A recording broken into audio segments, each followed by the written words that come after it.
Hello students, कैसे हैं आप लोग। और पिछले वीडियो में हम लोगों ने बहुत अच्छे से करंट इलेक्ट्रिसिटी के बारे में देखा और मैंने आपको करंट इलेक्ट्रिसिटी के बारे में बताया कि करंट जो है वो किस तरीके से वायर में फ्लो करता है, उसके इफ़ेक्ट्स क्या हैं। ठीक है, रेजिस्टेंस के बारे में हम लोग ने देखा।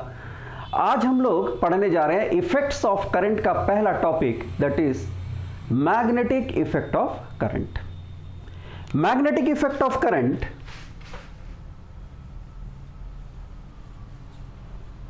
Magnetic effect of current magnetic effect of current. बच्चों, पिछली बार मैंने बताया था जब भी करंट फ्लो करता है वायर से तो मैग्नेटिक इफेक्ट प्रोड्यूस करता है। जब भी करंट फ्लो करता है इलेक्ट्रोलाइट से तो केमिकल इफेक्ट प्रोड्यूस करता है।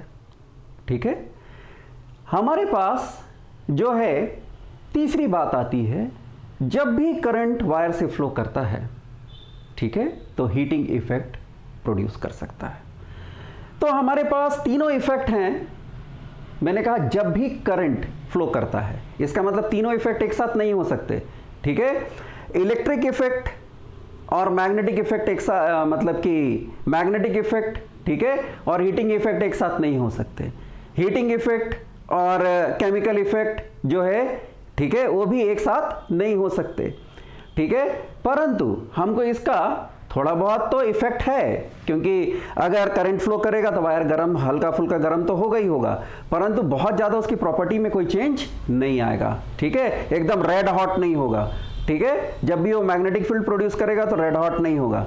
अगर वो केमिकल इफेक्ट प्रोड्यूस कर रहा है तो एकदम हीटिंग इफेक्ट से इवेपोरेशन टाइप, इवेपोरेशन होकर इवेपोरेट नहीं होगा इलेक्ट्रोलाइट, तो इतना अधिक टेम्परेचर प्रोड्यूस नहीं होगा। हल्का फुल्का चेंज होगा परंतु इतना अधिक चेंज नहीं होगा।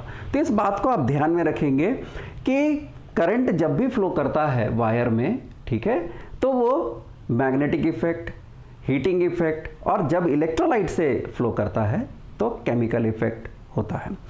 तो यहां पर सबसे पहले आज हम लोग मैग्नेटिक इफेक्ट ऑफ करंट के बारे में पढ़ने जा रहे हैं। और बच्चों एक चीज याद रखिए, कुछ रूल्स हैं।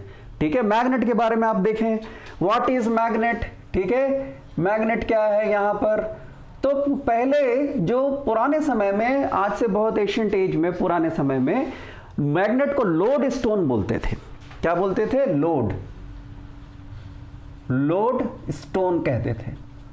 ठीक है, लोड स्टोन का मतलब क्या होता था? जो लोड को उठा सकता था, वेट को उठा सकता था, उसको हम कहते हैं लोड स्टोन। ठीक है, और जहां तक देखा जाए कि मैग्नेटिक प्रॉपर्टी के बारे में इंडिया ने, हमारे इंडियंस लोगों ने बहुत पहले बताया था, पर इसको प्रोड्यूस नहीं कर पाए हम लोग आगे, वर्ल्ड के आगे। परंतु हमारे पुराने जो ऋषि मुनि थे, वैज्ञानिक थे, इन लोग इस चीज़ के बारे में सब जानते थे, पर इन्होंने प्रोड्यूस नहीं किया। प्रोड्यूस करते तो आज हम इंडियंस का नाम सब जगह पे होता।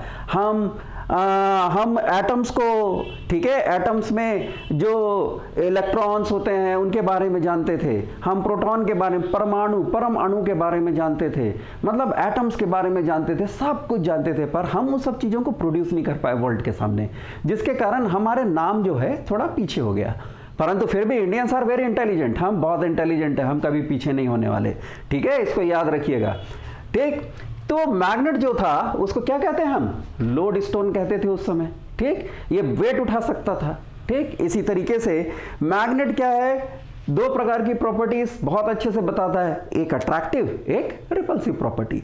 ठीक, जब अट्रैक्टिव प्रॉपर्टी मतलब होता है तो नॉर्थ पोल और साउथ पोल, क्योंकि मैग्नेट में दो पोल्स होते हैं, तो सभी जानते हैं, आप लोग 8th क्लास से पढ़ते आ रहे हैं, 6th 7th 8th में पढ़ा हुआ है। मैग्नेट के पास दो पोल होते हैं, एक नॉर्थ पोल और दूसरा साउथ पोल होता है।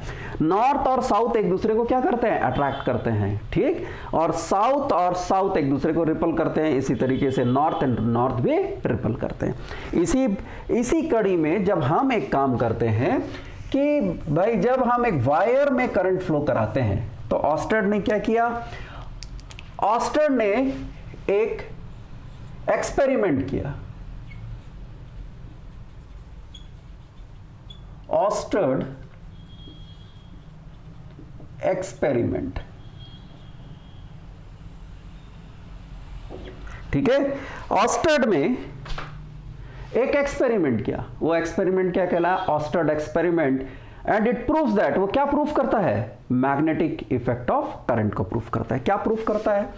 हमने यहां पे एक सेल लिया, इस पे की लगाया, एक वेरिएबल रेजिस्टेंस लगाया जिसको रियोस्टेट बोलते हैं, और इसके बाद यहां पर हम एक, ठीक है, वायर को लगा देते हैं ए और बी, और यहां पर हम एक कंपास नीडल लगाते हैं।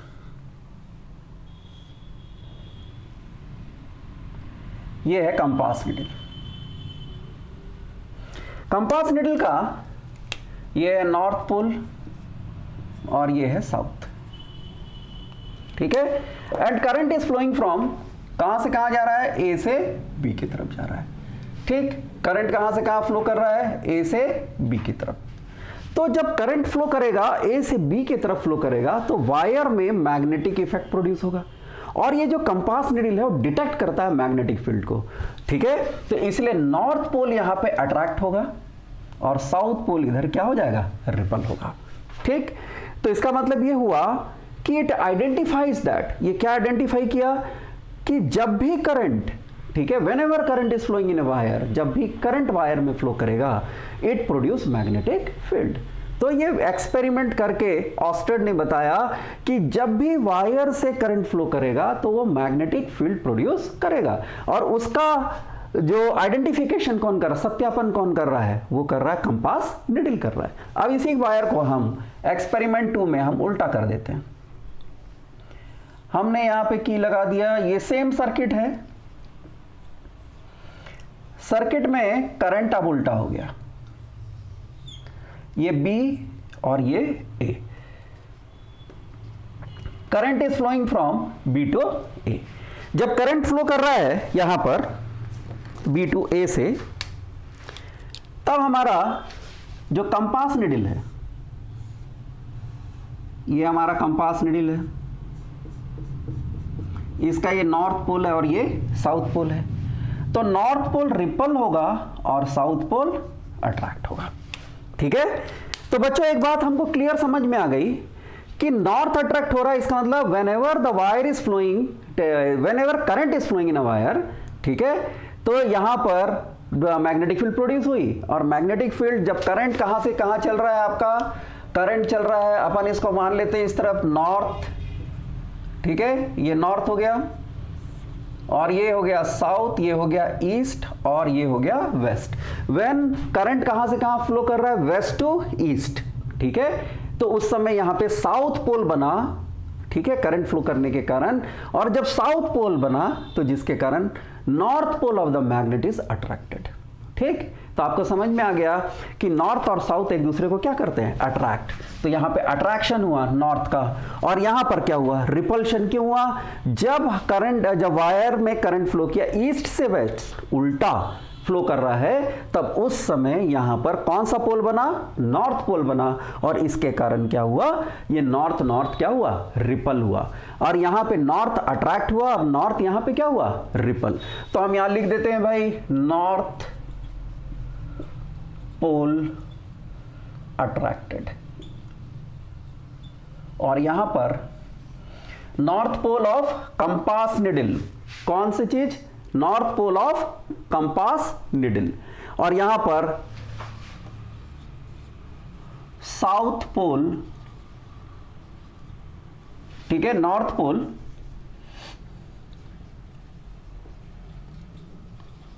रिपल्ड।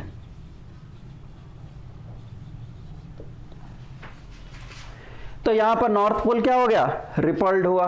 ठीक है, और यहां पे नॉर्थ पोल क्या हुआ? अट्रैक्ट हुआ। तो कौन से, किसका नॉर्थ पोल?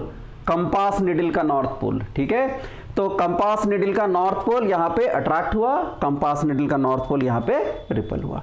जब ऑस्टर्ड ने एक्सपेरिमेंट किया, ठीक है, तो मैक्सवेल ने एक रूल दिया, राइट हैंड थंब रूल। ठीक है, कैसा रूल दिया? Right hand thumb rule. Current अगर ऊपर फ्लो कर रहा है तो मैग्नेटिक फील्ड उसके आसपास प्रोड्यूस होगी। ठीक, तो चलिए हम लोग उसको भी देखते हैं।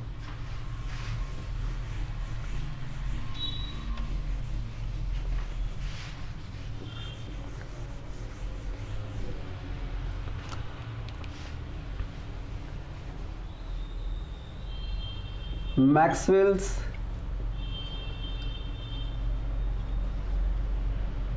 Right hand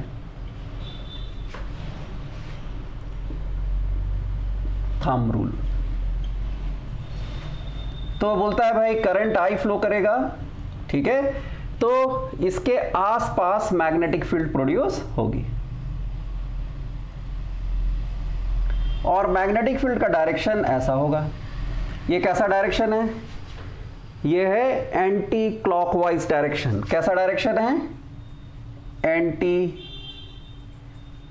clockwise direction. जब करंट ऊपर से नीचे आएगा, मतलब नॉर्थ और south, when current is flowing from south to north, ठीक है, साउथ टू नॉर्थ, और जब ये करंट कहां से आ रहा है? नॉर्थ टू साउथ, तो ये हो गया क्लॉकवाइज।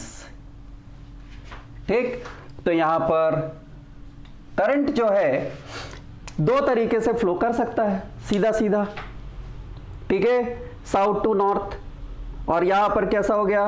North to south. तो इस तरीके से मैक्सवेल ने राइट हैंड थंब रूल बताया, जो हमारे लिए बहुत आसान कर देता है। और वो आसान क्या था भाई? कि यहां पर whenever current is flowing in a wire it produce magnetic field, मतलब मैग्नेटिक फील्ड प्रोड्यूस हो रही है। और यहां पर हम कहां से कहां चल रहे हैं? साउथ से नॉर्थ की तरफ जा रहे हैं, तब हमारे पास मैग्नेटिक फील्ड कैसी बन रही है? एंटी क्लॉकवाइज डायरेक्शन में बन रही है। और जब हम नॉर्थ से साउथ की तरफ आ रहे हैं तो ठीक है, तो हमारे लिए मैग्नेटिक फील्ड कैसी बन रही है? क्लॉकवाइज डायरेक्शन में बन रही है। इस तरीके से हमको मैक्सवेल ने थंब रूल बताया। अब इन सब रूल्स को ध्यान में रखेंगे तो हमारे पास जो है दो प्रकार की चीज आ गई, ठीक है, पहला मैग्नेट आ गया और दूसरा आ गया, ठीक है, current carrying conductor. It also produce magnetic field, ठीक है। और बच्चों इसको बहुत ध्यान से देखिए तो आपको बिल्कुल क्लियर समझ में आ जाएगा कि दोनों में क्या अंतर है, मैग्नेट और, ठीक है, current carrying conductor produce magnetic field. तो सबसे पहली बात हम दोनों को बना लेते हैं यहां पे और दोनों के बीच में डिफरेंस देखते हैं।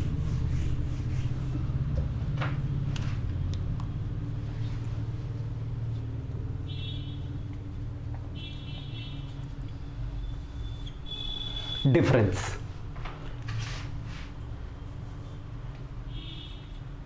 Current carrying conductor produces magnetic field, और यहां पर बार मैग्नेट। तो ये हो गया बार मैग्नेट और ये हो गया भाई हमारा current carrying conductor which produces magnetic field.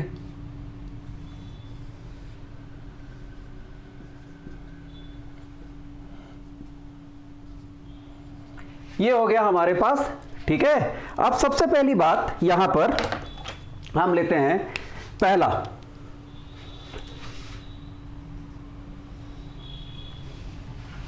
Current को चेंज करते हैं। करंट को कभी कम करते हैं, कभी ज्यादा करते हैं। कहां से? रियोस्टेट से। तो मैग्नेटिक फील्ड वेरी होता है। तो क्या वेरी हुआ? मैग्नेटिक फील्ड वेरीज हुआ, ठीक है। क्यों वेरीज हुआ? करंट को चेंज करने से मैग्नेटिक फील्ड क्या हुई? कम और ज्यादा हुई। अगर करंट ज्यादा करेंगे तो मैग्नेटिक फील्ड ज्यादा, करंट कम करेंगे तो मैग्नेटिक फील्ड कम हो जाएगी। यहां पर मैग्नेटिक फील्ड रिमेन कांस्टेंट। यहां तो हम चेंज ही नहीं कर सकते भाई किसी चीज को, क्योंकि बार मैग्नेट जो है वो जितना में स्ट्रेंथ है उतने का उतना ही रहेगा, ना हम कम कर सकते हैं कि ना ज्यादा कर सकते हैं, ठीक है। दूसरा, डायरेक्शन ऑफ करंट। अगर हम यहां पर डायरेक्शन ऑफ करंट को चेंज करेंगे तो ऑटोमेटिकली यहां पे कभी नॉर्थ और कभी साउथ बन जाएगा, यहां पे उल्टा हो जाएगा यहां पे, परंतु we can not change the poles.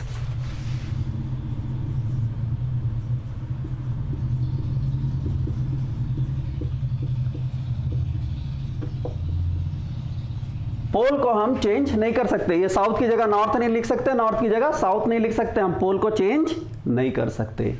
ठीक है, अब इसके बाद हम अब क्या करते हैं, यहां पे पोल स्ट्रेंथ को बढ़ाना है। तो पोल स्ट्रेंथ इसकी नहीं कांस्टेंट है, मतलब नॉर्थ पोल की जितनी स्ट्रेंथ है वही रहेगी, साउथ पोल की जो स्ट्रेंथ है वही रहेगी, उसमें कोई भी चेंज हम नहीं कर सकते। जबकि यहां पर करंट को ज्यादा कर दो तो अब बहुत स्ट्रांग मैग्नेट बन जाएगा, ठीक है, करंट को कम कर दो तो वीक मैग्नेट बन जाएगा यहां पे। तो मैग्नेटिक फील्ड वीक रहेगी, स्ट्रांग रहेगी, किसके ऊपर डिपेंड कर रहा है, करंट के ऊपर डिपेंड कर रहा है। ठीक है, और ये हमारे पास सबसे इंपॉर्टेंट बात, ठीक है, इन सब चीजों को ध्यान में रखेंगे हम। और दूसरी सबसे इंपॉर्टेंट चीज यहां पर जो है वो ये है कि डायरेक्शन ऑफ करंट के साथ क्या हो रहा है, पोल चेंज हो रहे हैं यहां पे पोल को हम चेंज नहीं कर सकते। ठीक है, तो यहां पर कुछ भी हम चेंज नहीं कर सकते, जो जैसा है वैसा ही रहेगा। ठीक, और यहां पर ना मैग्नेटिक फील्ड चेंज होगी, ठीक है, ना पोल चेंज होगा, ना उसकी स्ट्रेंथ चेंज होगी, कुछ भी चेंज नहीं होगा, और हर चीज यहां पे कांस्टेंट बनी रहेगी। परंतु यहां पर हम हर चीज को चेंज कर सकते हैं, जैसे उससे डायरेक्शन से हम पोल चेंज कर सकते हैं, करंट को कम ज्यादा कर सकते हैं तो स्ट्रेंथ चेंज हो जाएगी। इस तरीके से हम दोनों के बीच में बहुत डिफरेंस है। इसलिए सबसे बेस्ट मैग्नेट जो होता है वो क्या होता है, यहां पे इलेक्ट्रोमैग्नेट कहलाते हैं सबसे बेस्ट, क्योंकि हम जितना चाहते हैं उतना मैग्नेटिक फील्ड वो प्रोड्यूस करते हैं। ठीक है बच्चों, अगले वीडियो में जो है हम लोग जो है इसके आगे पढ़ेंगे और इसके आगे रूल्स को देखेंगे। ठीक है, और रूल्स कैसे अप्लाई होते हैं उनको देखेंगे। ठीक है, और आप अगर इस वीडियो को देखते हैं तो ध्यान से देखिए, और मैंने अच्छे से समझाने की कोशिश किया है आपको। अगर ये वीडियो आपको अच्छा लगता है तो इसको क्या करना है, लाइक करना है, और फिर अपने दोस्तों के साथ इसको क्या करिए, शेयर कीजिए, क्योंकि उनको भी इसके बारे में पता चलेगा और वो भी इसको देखकर नॉलेज गेन कर सकते हैं। और सब्सक्राइब कीजिए। ठीक है, और बच्चों अच्छे से पढ़िए, और जितना आप अच्छा पढ़ेंगे आपके मार्क्स उतने अच्छे आएंगे। That's all for today. अगले एपिसोड में हम इसके आगे के पोर्शन को कवर करेंगे, जिसमें हम रूल्स लॉज आगे देखते जाएंगे। ठीक है, और मैं कोशिश करूंगा कि आपको बहुत अच्छे से समझाने का, क्योंकि अगर आपको बहुत अच्छे से समझ में आएगा, ठीक है, तो आप बहुत अच्छे से लिखेंगे, और बहुत अच्छे से लिखेंगे तो आपको बहुत अच्छे नंबर मिल सकते हैं। That's all students, okay, bye.